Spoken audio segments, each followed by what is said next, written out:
ಅಂದ ಕೂಡಲೇ ಎಲ್ಲರಿಗೂ ಒಂಥರ ಎಣ್ಣೆನಲ್ಲಿ ಕರೆದಿರೋದು ಆಹಾರ ತಿನ್ನಬೇಕು, ಬಜ್ಜಿ ಬೋಂಡ ಚಿಪ್ಸ್ ಆಗಲಿ ಸಮೋಸ ಆಗಲಿ ತುಂಬ ಫೇವ್ರೆಟ್ ಇರುತ್ತೆ. ಆದರೂ ಏನೋ ಒಂಥರ ಭಯ ಇವಾಗೆಲ್ಲ. ಡಾಕ್ಟರ್ಸು ಮತ್ತು ಡೈಟಿಷಿಯನ್ಸ್ ಎಲ್ಲ ಹೇಳಿ ಮತ್ತು ಮೀಡಿಯಾಗಳಲ್ಲಿ ನೋಡಿ ಈ ಎಣ್ಣೆ ತಿನ್ನಬಾರ್ದು, ತಿಂದರೆ ಕೊಲೆಸ್ಟ್ರಾಲ್ ಜಾಸ್ತಿ ಆಗುತ್ತೆ, ಆಯಿಲ್ ತಿಂದರೆ ದಪ್ಪ ಆಗ್ತೀನಿ. ಈಗಿನ ಜನರೇಷನ್ನು ನಾವು ಒಂದು ಪಾರ್ಟಿಗೆ ನಾವು ಮಕ್ಕಳು ಚಿಕ್ಕವರು ಒಂದು ಕಾಲೇಜ್ ಹುಡುಗಿಯರಾಗಲಿ ಕಾಲೇಜ್ ಹುಡುಗರಾಗಲಿ ನೋಡಿದ್ರೆ ಸ್ವೀಟ್ ಕೊಟ್ಟರೆ ಬೇಡ ಅಂತಾರೆ, ಆಯಿಲ್ದು ಐಟಮ್ಸ್ ಕೊಟ್ಟರೆ ಬೇಡ ಅಂತಾರೆ. ಸೊ ಈ ಥರ ಎಷ್ಟರ ಮಟ್ಟಿಗೆ ಅದೆಲ್ಲ ನಿಜ?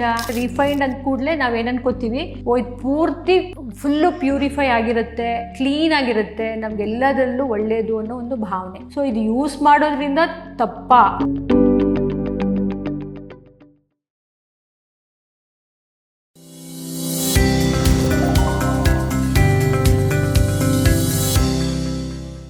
ಪ್ರಿಯ ವೀಕ್ಷಕರಿಗೆಲ್ಲ ನಮಸ್ಕಾರ. ಯಾವ ಆಯಿಲ್ ಯೂಸ್ ಮಾಡಿದ್ರೆ ಒಂದು ಸ್ವಲ್ಪ ಬೆಟರು, ಆಯಿಲ್ ತಿನ್ನಲೇಬಾರ್ದಾ ಅನ್ನೋ ಒಂದು ಸ್ವಲ್ಪ ಈ ಆಯಿಲ್ ಬಗ್ಗೆ ನಾವು ಸ್ವಲ್ಪ ಮಾಹಿತಿಗಳನ್ನ ಈ ಸಲ ಚರ್ಚೆ ಮಾಡೋಣ. ಈಗ ಮಾರ್ಕೆಟ್ನಲ್ಲಿ ನಿಮಗೆ ಸಾಕಷ್ಟು ಆಯಿಲ್ಸ್ಗಳು ಸಿಗುತ್ತೆ. ರಿಫೈನ್ಡ್ ಆಯಿಲು, ಡಾಲ್ಡಾ, ತುಪ್ಪ, ಮತ್ತು filtered oil, cold pressed oil, wood pressed ಆಯಿಲ್ಡು, ಆ ಥರ ಯಾವ್ದು ತೊಗೋಬೇಕು ಅನ್ನೋದು ಒಂದು ಕನ್ಫ್ಯೂಷನ್. ಒಬ್ಬರು ಇದು ತೊಗೊಳ್ಳಿ ಅಂತಾರೆ, ಇನ್ನೊಬ್ರು ಕ್ಲಿನಿಕಲ್ಲಿ ಹೋದರೆ ಆ ಥರ ತೊಗೊಳ್ಳಿ ಅಂತಾರೆ. ನೀವು ಕಾರ್ಡಿಯಾಲಜಿಸ್ಟ್ ಹತ್ರ ಮೀಟ್ ಮಾಡಿದಾಗ ಈ ಥರ ಡಾಕ್ಟರ್ಸು ಬೇರೆ ಒಂದೊಂದು ಆಯಿಲು ಯಾವ್ದು ತೊಗೊಂಡ್ರೆ ಅನ್ನೋದು ಒಂದು ದೊಡ್ಡ ಪ್ರಶ್ನೆ ಆಗುತ್ತೆ. ಆಮೇಲೆ ಈ ಸೋಯಾಬೀನ್ ಆಯಿಲ್ ಒಳ್ಳೇದಾ, ಗ್ರೌಂಡ್ನಟ್ ಆಯಿಲ್ ಒಳ್ಳೇದಾ, ಅಥವಾ ಆಲಿವ್ ಆಯಿಲ್ ಒಳ್ಳೇದಾ ಅನ್ನೋದು ಸಮಸ್ಯೆಗಳು. ಎಷ್ಟೇ ಇನ್ಫಾರ್ಮೇಷನ್ ಸಿಕ್ಕಿದ್ರೂ ಒಂದೊಂದ್ಸಲ ಯಾವ್ದು ತೊಗೊಳ್ಳೋದು, ಒಂದೊಂದ್ಸಲ ಎಕ್ಸ್ಪೆನ್ಸಸ್ಸು, ಇದೆಲ್ಲನೂ ಒಂಥರ ಗೊಂದಲ ಇದೆ. ಸೊ ಅದನ್ನು ಸ್ವಲ್ಪ ಈ ಸಲ ಕ್ಲಾರಿಟಿ ಕೊಡ್ತೇನೆ ಈ ಒಂದು ವಿಡಿಯೋಯಿಂದ. ಇವಾಗ ನಮಗೆ ಬೇಸಿಕಲಿ 4 ಎಣ್ಣೆ ಬಗ್ಗೆ ಇವತ್ತು ಚರ್ಚೆ ಮಾಡ್ತೇನೆ. ಒಂದು ನೀವೆಲ್ಲ ಕೇಳೇ ಇರ್ತೀರ, ಈಗ ಗಿರಣಿನಲ್ಲಿ ಹಾಕಿರುವಂತಹ ಆಯಿಲ್ ಅಂದರೆ ನಾವು ಅದನ್ನು ಇಂಗ್ಲೀಷ್ನಲ್ಲಿ ಕಾಮನ್ ಆಗಿ ಹೇಳಬೇಕು ಅಂದರೆ ವುಡ್ ಪ್ರೆಸ್ಡ್ ಆಯಿಲ್ ಅಂತ ಹೇಳ್ತೀವಿ. ನಾವು ಕನ್ನಡದಲ್ಲಿ ಹೇಳಬೇಕಂದ್ರೆ ಗಿರಣಿ ಎಣ್ಣೆ ಅಂತ ಹೇಳ್ತೀವಿ.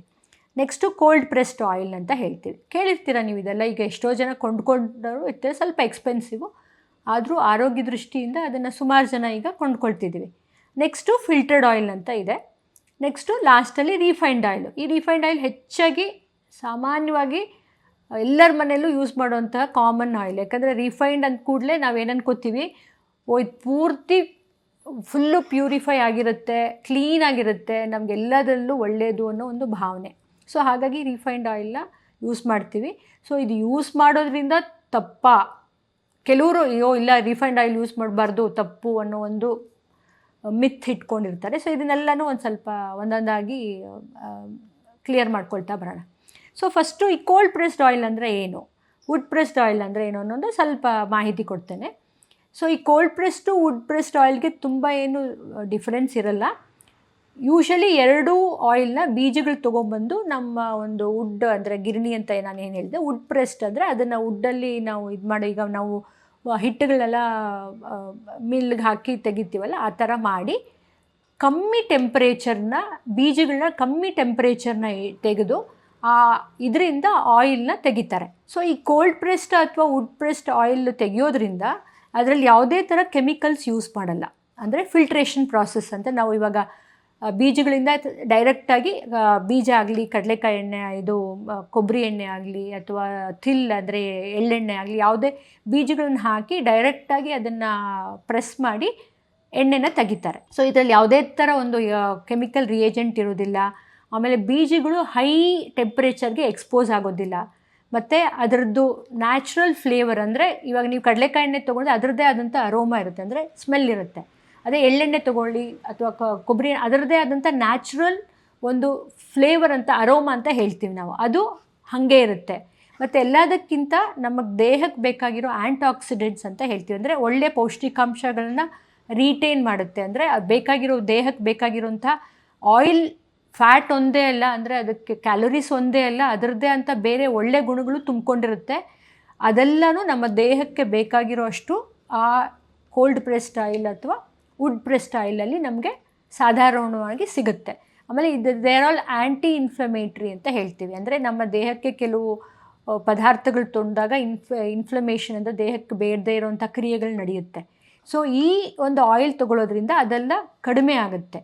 ಸೊ ಅಂದರೆ ಇದು ಫಿಲ್ಟ್ರ್ ಆಗಿರೋಲ್ಲ, ಫಿಲ್ಟ್ರ್ ಪ್ರಾಸೆಸ್ ಇರೋದಿಲ್ಲ. ಅಂದರೆ ಡೈರೆಕ್ಟಾಗಿ ನೀವು ಗಿರಣಿನಲ್ಲಿ ಹಾಕ್ಕೊಳ್ಳೋದು, ತೊಗೊಂಡು ಬಂದು ಯೂಸ್ ಮಾಡೋದು. ಸೊ ಈ ಥರ ಒಂದು ಅಡ್ವಾಂಟೇಜಸ್ಸು ಇರುತ್ತೆ. ಬಟ್ ಇದ್ರದ್ದು ಇನ್ನೊಂದು ಮುಖ ನೋಡಬೇಕಾಗತ್ತೆ. ಅಂದರೆ ಇದನ್ನು ನಾವು ಆದಷ್ಟು ಈಗ ಮನೆಗಳಲ್ಲಿ ದೋಸೆ ಮಾಡ್ತೀವಿ, ಅಥವಾ ರೊಟ್ಟಿ ಮಾಡ್ಕೋತೀವಿ, ಅಥವಾ ಒಗ್ಗರಣೆಗಳಿಗೆ ಹಾಕ್ಕೋತೀವಿ, ಅಥವಾ ಬೇರೆ ಥರ ಪಲ್ಯಗಳಿಗೆ ಒಗ್ಗರಣೆ ಹಾಕ್ತೀವಿ, ಉಪ್ಪಿಟ್ಟು ಮಾಡ್ತೀವಿ. ಈ ಥರ ಒಂದು ಕೆಲವು ಪದಾರ್ಥಗಳನ್ನು ಅಡುಗೆಯಲ್ಲಿ ಬಳಸ್ಕೊಳ್ಳೋಕ್ಕೆ this is very very good, ಅಂದರೆ ತುಂಬ ಒಳ್ಳೆಯದು.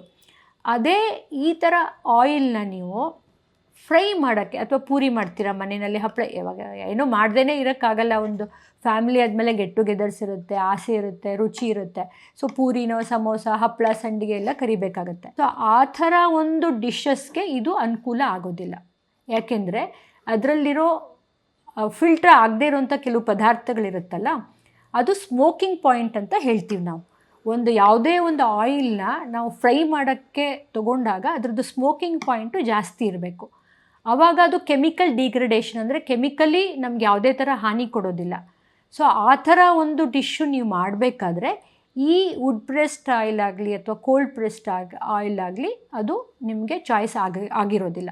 ಏಕೆಂದರೆ ಅದರಲ್ಲಿರುವಂತಹ ಇದು ವೇಸ್ಟ್ ಪ್ರಾಡಕ್ಟ್ಸ್ ಏನಿರುತ್ತೆ, ಫಿಲ್ಟರ್ ಆಗದೇ ಇರೋವಂಥದ್ದು, ಅದು ಹೀಟ್ ಜಾಸ್ತಿ ಮಾಡಿದಾಗ ಅದರದ್ದೇ ಆದಂಥ ಒಂದು ಕೆಮಿಕಲ್ನ ಫಾರ್ಮ್ ಮಾಡಿ ಅದು ಸ್ಮೋಕಿಂಗ್ ಪಾಯಿಂಟ್ನ ಕಡಿಮೆ ಮಾಡಿ ಆರೋಗ್ಯದ ದೃಷ್ಟಿಯಿಂದ ಅದು ಹಾನಿಯಾಗುವಂಥ ಸಂಭವಗಳು ಇರುತ್ತೆ.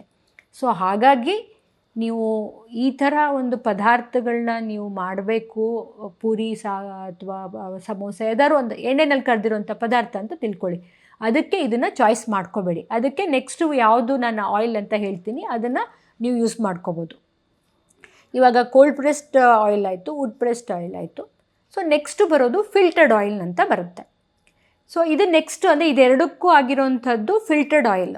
ಇದರಲ್ಲಿ ಏನಾಗುತ್ತೆ, ಇವಾಗ ಕೋಲ್ಡ್ ಪ್ರೆಸ್ಡ್ ಆಯಿಲ್ಲು ಇದು ಆ ಪ್ರೋಸೆಸ್ನ ನೆಕ್ಸ್ಟು ಸ್ಟೇಜ್ ಏನು ಮಾಡುತ್ತೆ, ಇದನ್ನು ಫಿಲ್ಟರ್ ಮಾಡ್ತಾರೆ. ಅಂದರೆ ಮೆಕ್ಯಾನಿಕಲಿ ನಮಗೆ ಫಿಲ್ಟರ್ ಮಾಡಿ ಸ್ವಲ್ಪ ಮಟ್ಟಿಗೆ ತುಂಬ ಮೈಲ್ಡಾಗಿ ಅದನ್ನು ಒಂದು ಕ್ಲೀನಿಂಗ್ ಪ್ರಾಸೆಸ್ಸು ಆಗುತ್ತೆ. ಕೆಲವು ಮಟ್ಟಿಗೆ ಮೈಲ್ಡಾಗಿ ಕೆಮಿಕಲ್ ಯೂಸ್ ಮಾಡಿ ಅದರದ್ದು ಒರಿಜಿನಲ್, ಅಂದರೆ ಯಾವುದೇ ಬೀಜದ ಎಣ್ಣೆದು ಒರಿಜಿನಲ್ ಕಲರ್ ಏನಾಗುತ್ತೆ ಅದು ರಿಟೈನ್ ಆಗುತ್ತೆ, ಮತ್ತು ಕೆಲವು ಪೌಷ್ಟಿಕಾಂಶಗಳು ಕೂಡ ಅದರಲ್ಲಿ ತೆಗೆದಿರೋದಿಲ್ಲ. ಸೊ ಹಾಗಾಗಿ ನಿಮಗೆ cold pressed oil next choice ಅಂದರೆ ಫಿಲ್ಟರ್ಡ್ ಆಯಿಲ್ ಇರುತ್ತೆ. ಎಗೈನ್ ಫಿಲ್ಟರ್ಡ್ ಆಯಿಲಲ್ಲಿ ಸಾಕಷ್ಟು ನ್ಯೂಟ್ರಿಯೆಂಟ್ಸು ಅಬ್ಸಾರ್ಪ್ಷನ್ನು ಆಗುವಂತಹ ಪೌಷ್ಟಿಕಾಂಶಗಳು ಇರುತ್ತೆ. ತುಂಬ ಏನು ಅದು ಕಳ್ಕೊಂಡಿರಲ್ಲ, ಯಾಕಂದರೆ ಅದು ತುಂಬ ಹೈ ಟೆಂಪರೇಚರ್ಗೇನು ಹೋಗಿರಲ್ಲ. ಬಟ್ ಸ್ವಲ್ಪ ಟೆಂಪ್ರೇಚರ್ಗಂತೂ ಒಂದು 50 to 70 ಡಿಗ್ರೀಸ್ ಆ ಥರನೂ ಎಕ್ಸ್ಪೋಸ್ ಆಗಿರುತ್ತೆ ಬೀಜಗಳು, ಮತ್ತು ಕೆಲವು ಮಟ್ಟಿಗೆ ಫಿಲ್ಟ್ರೇಷನ್ ಪ್ರಾಸೆಸ್ಸು ಆಗಿರುತ್ತೆ. ಸೊ ಹಾಗಾಗಿ ಈ ಆಯಿಲ್ನು ನೀವು ಯೂಸ್ ಮಾಡೋದ್ರಿಂದ ಏನೂ ತೊಂದರೆ ಇಲ್ಲ.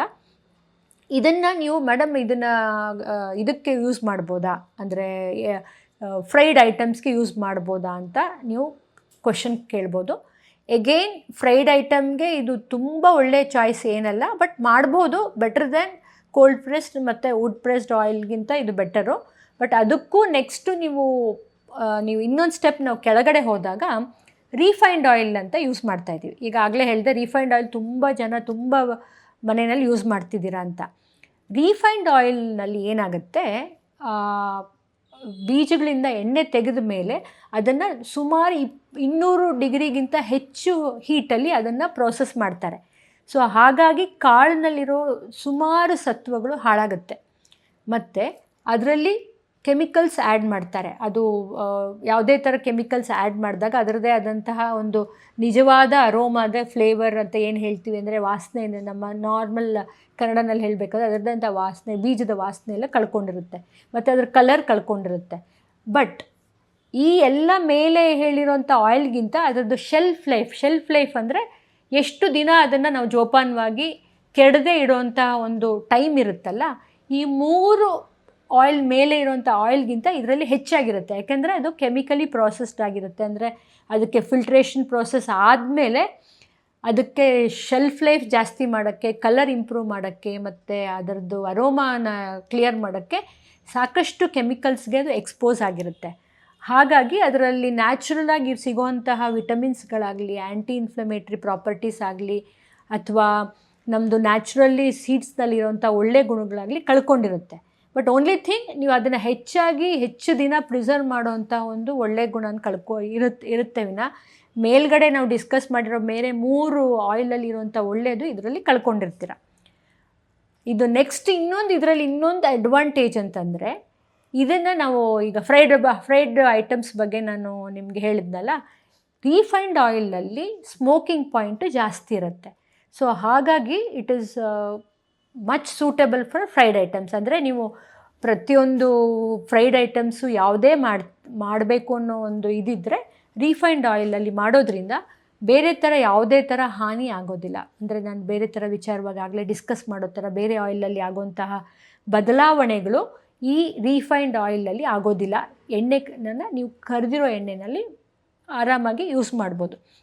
ಸೊ ಹಾಗಾಗಿ ರೀಫೈನ್ಡ್ ಆಯಿಲು ನಾವು ಅಂದ್ಕೊಂಡಿರೋ ಅಷ್ಟು ಬ್ಯಾಡೂ ಅಲ್ಲ, ಬಟ್ ಅದು ತುಂಬ ಬಳಸೋದ್ರಿಂದನೂ ಅದು ಗುಡ್ಡು ಅಲ್ಲ. ಸೊ ಹಾಗಾಗಿ ನೀವು ಏನು ಮಾಡ್ಬೋದು ಅಂದರೆ, ಟೇಕ್ ಹೋಮ್ ಮೆಸೇಜ್ ಅಂದರೆ ಈ ಒಂದು ವಿಡಿಯೋನಲ್ಲಿ ನೀವು ಏನು ತಿಳ್ಕೊಬೋದು ಅಂದರೆ, ಒಂದೊಂದು ಡಿಶ್ಶು ನೀವು ಏನೇನು ಮಾಡ್ತೀರಾ ಅದಕ್ಕೆ ಬೇರೆ ಬೇರೆ ಆದ ಆಯಿಲ್ನ ಸ್ವಲ್ಪ ನೀವು ಅದನ್ನು ಸೀಮಿತಪಡಿಸ್ಬಿಟ್ರೆ ನೀವು ಸೇಫಾಗಿ ಆರೋಗ್ಯನೂ ನೋಡ್ಕೋಬೋದು. ಸಪೋಸ್ ಇವಾಗ ನೀವು ಡೈಲಿ ಯೂಸೇಜ್ಗೆ ಅಂದರೆ ಒಗ್ಗರಣೆ ಹಾಕ್ಕೊಳ್ಳೋಕ್ಕಾಗಲಿ ಅಥವಾ ಉಪ್ಪಿಟ್ಟು ದೋಸೆ ಅದೆಲ್ಲ ಮಾಡ್ಕೊಳ್ಬೇಕಾದ್ರೆ ಗೋ ಫಾರ್ ಫಿಲ್ಟರ್ಡ್ ಆಯಿಲ್ಸ್ ಅಥವಾ ವುಡ್ ಪ್ರೆಸ್ಡ್ ಕೋಲ್ಡ್ ಪ್ರೆಸ್ಡ್ ಆಯಿಲ್ನ ಬಳಸ್ಕೊಳ್ಳಿ. ಈಗ 10 ದಿನಕ್ಕೊಂದ್ಸಲ ಅಥವಾ 15 ದಿನಕ್ಕೆ 1 ತಿಂಗಳಿಗೊಂದ್ಸಲ ಫ್ರೈಡ್ ಐಟಮ್ಸ್ ತೊಗೋಬೇಕಾದ್ರೆ go for the refined oils. So ನೀವು ಒಂದು 1 ಲೀಟ್ರು ಇದು ರಿಫೈನ್ಡ್ ಆಯಿಲ್ ಇಟ್ಕೋಬೋದು. ಇನ್ನೊಂದು 1 ಲೀಟ್ರಷ್ಟು ನಮಗೆ ಬೇರೆ ಅಡುಗೆಗಳಿಗೆ ಮಾಡೋದ್ರಿಂದ ನೀವು ಅಡುಗೆಯಲ್ಲಿ ಯಾವುದೇ ಥರ ಒಂದು ಅಂದರೆ ಎಣ್ಣೆಯಲ್ಲಿ ಬಳಸಿ ಅಡುಗೆಯಲ್ಲಿ ನೀವು ಅದರದ್ದೇ ಆದಂತಹ ರುಚಿನೂ ಇಟ್ಕೋಬೋದು. ಪ್ಲಸ್ ಬೇಕಾಗಿರುವಂತಹ ನಮ್ಮ ದೇಹಕ್ಕೆ ಬೇಕಾಗಿರುವಂಥ ನ್ಯೂಟ್ರಿಯೆಂಟ್ಸ್ ಅಂದರೆ ಪೌಷ್ಟಿಕಾಂಶಗಳು ರಿಟೈನ್ ಮಾಡ್ಕೋಬೋದು. ಮತ್ತು ನಾನು ಆವಾಗಲೇ ಹೇಳಿದೆ, ಆ್ಯಂಟಿ ಇನ್ಫ್ಲಮೇಟ್ರಿ ಪ್ರಾಪರ್ಟೀಸ್ ಅಂತ ಆಯಿಲಲ್ಲಿ ಏನಿರುತ್ತೆ ಅದರದ್ದು ಗುಣ ಕೂಡ ನಾವು ಪಡ್ಕೋಬೋದು. ಸೊ ಎಲ್ಲ ಒಂದು ಸ್ವಲ್ಪ ನಾಲೆಡ್ಜ್ ನೀವು ತೊಳ್ಕೊಂಡು ಬ್ಯಾಲೆನ್ಸ್ ಮಾಡೋದ್ರಿಂದ ಆಯಿಲ್ನ ಲಿಮಿಟೆಡಾಗಿ ಯೂಸ್ ಮಾಡಿ, ಖಂಡಿತವಾಗ್ಲೂ ಆಯಿಲ್ನೇ ತಿನ್ನಬಾರ್ದು, ಅದನ್ನೇ ಮುಟ್ಟಬಾರ್ದು ಅನ್ನೋದು ಯಾವ ಥರನೂ ಇಲ್ಲ. ಯಾಕೆಂದರೆ ಆಯಿಲ್ಲು ಕ್ಯಾಲೋರೀಸ್ ಬಿಟ್ಟು ಕೆಲವು ವಿಟಮಿನ್ಸ್ಗಳಿರುತ್ತೆ, ನಾವು ವಿಟಮಿನ್ ADEK ಅಂತ ಹೇಳ್ತೀವಿ. ಅಂದರೆ ಫ್ಯಾಟಲ್ಲಿ ಅಬ್ಸಾರ್ಬ್ ಆಗುವಂತಹ ವಿಟಮಿನ್ಸ್ಗಳು ಇರುತ್ತೆ. ಸೊ ಹಾಗಾಗಿ ನೀವು ಝೀರೋ ಫ್ಯಾಟ್ ಅಂತ ನೀವು ಫ್ಯಾಟೇ ಇಲ್ಲ ಊಟ ಮಾಡೋದ್ರಿಂದ ಕೆಲವೊಂದು ಸಲ ಸೆಕೆಂಡ್ರಿ ಡಿಫಿಷಿಯನ್ಸೀಸ್ ಅಂತ ಹೇಳ್ತೀವಿ. ಅಂದರೆ ವಿಟಮಿನ್ಸ್ ADEK ನಾನು ಹೇಳಿದೆ, ಅದು ಫ್ಯಾಟ್ ಕೊಡದೇ ಇದ್ದರೆ ದೇಹಕ್ಕೆ ಇದೆಲ್ಲ ಡಿಫಿಷಿಯನ್ಸಿ ಆಗುವಂಥ ಸಂಭವಗಳು ಜಾಸ್ತಿ ಇರುತ್ತೆ. ಸೊ ಹಾಗಾಗಿ ಲಿಮಿಟೆಡಾಗಿ ನಿಮ್ಮ ದೇಹದ ತೂಕ ಆಗಲಿ, ನಿಮ್ಮ ಅಂದರೆ ಆರೋಗ್ಯದಲ್ಲಿ ಡಯಾಬಿಟೀಸ್ ಇರೋರು, ಕೊಲೆಸ್ಟ್ರಾಲ್ ಆ ಥರ ನಿಮ್ಮ ಆರೋಗ್ಯ ಸಮಸ್ಯೆ ಏನಿದೆ ಅಂತ ತಿಳ್ಕೊಂಡು ಡಾಕ್ಟ್ರ್ ಹತ್ರ ಚರ್ಚೆ ಮಾಡಿ ನಿಮಗೆ ಯಾವುದು ಎಷ್ಟು ಆಯಿಲ್ ಬೇಕು ಅಂತ ಬಳಸೋದ್ರಿಂದ ಯಾವುದೇ ಥರ ಹಾನಿ ಆಗೋದಿಲ್ಲ. ದೇಹಕ್ಕೆ ಬೇಕಾಗಿರುವಂಥ ಏನೇನು ಆಯಿಲಿಂದ ಕೊಡುವಂತಹ ಒಂದು ಒಳ್ಳೆತನನೂ ನೀವು ಉಳಿಸ್ಕೋಬೋದು. ಆಮೇಲೆ ಆಯಿಲ್ನ ಇನ್ನೂ ಒಂದು ಅದರದ್ದು ಒಳ್ಳೆಯ ಕೆಲಸ ಆಗುತ್ತೆ, ನಾವು ಲೂಬ್ರಿಕೇಷನ್ ಅಂತ ಹೇಳ್ತೀವಿ. ಅಂದರೆ ಈಗ ಸಪೋಸ್ ಸ್ಮಾಲ್ ಎಕ್ಸಾಂಪಲ್ ಕೊಡಬೇಕು ಅಂದರೆ, ನಾವು ಚಿಲ್ಕ ಟೈಟ್ ಆದಾಗ ಏನು ಮಾಡ್ತೀವಿ, ಸ್ವಲ್ಪ ಆಯಿಲ್ ಹಾಕ್ಬಿಟ್ಟು ಚಿಲ್ಕನ ಈಸಿ ಮಾಡ್ತೀವಿ, ಅಂದರೆ ಅದನ್ನು ಹೋಗಿ ಕೂತ್ಕೊಳ್ಳೋ ಥರ ಮಾಡ್ತೀವಿ. ಅದೇ ಥರ ನಮ್ಮ ದೇಹದಲ್ಲಿ ಒಂದು ಪೆರಿಸ್ಟಾಲ್ಸಿಸ್ ಅಂತ ಆಗುತ್ತೆ. ನಾವು ಊಟ ಮಾಡಿದಾಗ ಸಲೀಸಾಗಿ ಅದು ಜೀರ್ಣ ಆಗಿ ಅದು ಜೀರ್ಣಶಕ್ತಿ ಕ್ರಿಯೆಯನ್ನು ಮಾಡಲಿಕ್ಕೆ ಒಂದು ಮೂಮೆಂಟ್ ಇರುತ್ತೆ. ಅದು ತೀರಾ ಫ್ಯಾಟ್ ಇಲ್ಲದೆ ಇದ್ದಾಗ ಅದು ಮೂಮೆಂಟು ಆಗೋದಿಲ್ಲ. ಹಾಗಾಗಿ ಎಷ್ಟೋ ಜನ ವಯಸ್ಸಾಗಿರೋರು ಪಾಪ ಕಾನ್ಸ್ಟಿಪೇಷನಲ್ಲಿ ಸಫರ್ ಆಗಿರ್ತಾರೆ, ಅಂದರೆ ಮಲಬದ್ಧತೆಯಲ್ಲಿ ಸಫರ್ ಆಗ್ತಾ ಇರುತ್ತೆ. ಸೊ ಈ ಒಂದು ಮಾಡ್ರೇಟ್ ಅಮೌಂಟ್ ಆಫ್ ಫ್ಯಾಟ್ ತೊಗೊಳ್ಳೋದು, ಅಂದರೆ ಎಣ್ಣೆಯ ಪದಾರ್ಥ ತೊಗೊಳ್ಳೋದ್ರಿಂದ ಈ ಸಮಸ್ಯೆನೂ ತುಂಬ ಜಾಸ್ತಿ ಆಗಲ್ಲ, ಕಡಿಮೆನೂ ಆಗುತ್ತೆ. ಆಮೇಲೆ ಕೆಲವ್ರಿಗೆ ಫ್ಯಾಟ್ ಇದು ಅಂದರೆ ಒಂದು ವಾಮ್ತ್, ಅಂದರೆ ತುಂಬ ಚಳಿ ಇರೋವಂತಹ ದೇಹದಲ್ಲಿ ಅವರಿಗೆ ಫ್ಯಾಟ್ ಕಂಟೆಂಟು ತುಂಬ ಕಮ್ಮಿ ಇರುತ್ತೆ. ಸೊ ಹಾಗಾಗಿ ಅದು ವಾಮ್ತ್ ಕೊಡುವಂತಹ ಒಂದು ಪ್ರಾಪರ್ಟಿನೂ ಇಟ್ಕೊಂಡಿರುತ್ತೆ. ಸೊ ಯಾವಾಗಲೂ ನಾವು ಫ್ಯಾಟನ್ನು ನೆಗೆಟಿವ್ ಆಗೇ ಜಾಸ್ತಿ ನೋಡ್ತೀವಿ. ಸೊ ಇದ್ರದ್ದು ಒಳ್ಳೆಯ ಗುಣಗಳು ಇರುತ್ತೆ. ಸೊ ಹಾಗಾಗಿ ನೀವು ಆ ಫ್ಯಾಟನ್ನು ಎಷ್ಟು ತೊಗೋಬೇಕು, ಯಾವ ರೀತಿ ತೊಗೋಬೇಕು ಅನ್ನೋ ಒಂದು ಈ ನಾಲೆಡ್ಜ್ ನೀವು ತಿಳ್ಕೊಂಡು ನಿಮ್ಮ ಆರೋಗ್ಯನ ಸುಧಾರಿಸ್ಕೊಳ್ಳಿ. ಸೊ ಈ ವಿಡಿಯೋನ ಅಗೈನ್ ನಾನು ಹೇಳ್ತೀನಿ, ಆದಷ್ಟು ಶೇರ್ ಮಾಡಿ, ಈ ನಾಲೆಡ್ಜ್ನ ಸ್ಪ್ರೆಡ್ ಮಾಡಿ. ಯಾಕಂದರೆ ನಾಲೆಡ್ಜ್ ಇಸ್ ಸಮಥಿಂಗ್ ಎಲ್ಲರಿಗೂ ಬೇಕಾಗಿರೋಂಥದ್ದು, ಮತ್ತು ಅದಕ್ಕೆ ಎಂಡೇ ಇಲ್ಲ. ಎಷ್ಟು ತಿಳ್ಕೊಂಡ್ರೂ ನಮ್ಮ ಒಂದು ಸುತ್ತಲೂ ಇರೋರನ್ನ ನಾಲೆಡ್ಜ್ನ ನೀವು ಒಂದು ಬೆಳೆಸೋವಂಥ ಒಂದು ಕ್ರಿಯೆನ ನೀವು ಮಾಡ್ಬೋದು. So thanks for watching this video.